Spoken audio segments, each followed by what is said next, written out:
आपने जिक्र किया था कमेटी में गूगल आ रहा पाकिस्तान में। देखिए ये मई में गूगल ने एप्लीकेशन दी थी पाकिस्तान के अंदर ऑपरेशन स्टार्ट करने के लिए, लेकिन बहुत सारी वजूहत थी जिसकी वजह से उनकी जो क्लियरेंस थी वो रुकी हुई थी।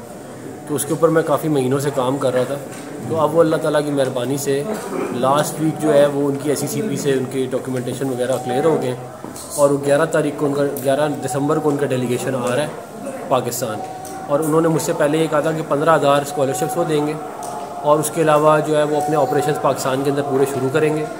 और मेरी अपनी पूरी कोशिश है कि मैं ज़्यादा से ज़्यादा गूगल का फुटप्रिंट पाकिस्तान में बढ़ा सकूं, क्योंकि ये वो दुनिया की one of the largest tech company है और ये लाखों जो है या कहते हैं रोज़गार पैदा कर सकती है पाकिस्तान के अंदर। ये अभी हम इस पर लगे हुए काम करें। Thank you. SECP के गेस्ट होंगे या किसी मिनिस्ट्री ऑफ IT के? क्या चीज़? ये SECP के गेस्ट हैं या मिनिस्ट्री ऑफ IT के? किन की इन्विटेशन? ये मिनिस्ट्री ऑफ IT होगा।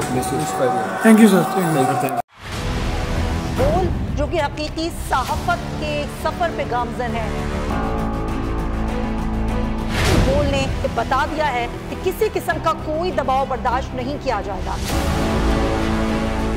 बोल वो वाहिद इदारा है जो अपने एम्प्लॉयज के लिए खड़ा होता है, हकीकी सहाफत के लिए, क्योंकि बोल है हक और सच के साथ। ये पाकिस्तान में पहली दफा हुआ है कि बोल न्यूज ने रिकॉर्ड बनाए हैं।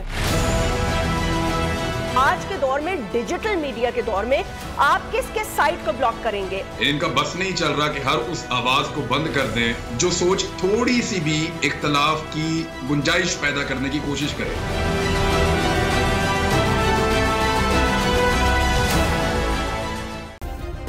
सब्सक्राइब करें और बेल दबाएं ताकि कोई खबर रह न जाए।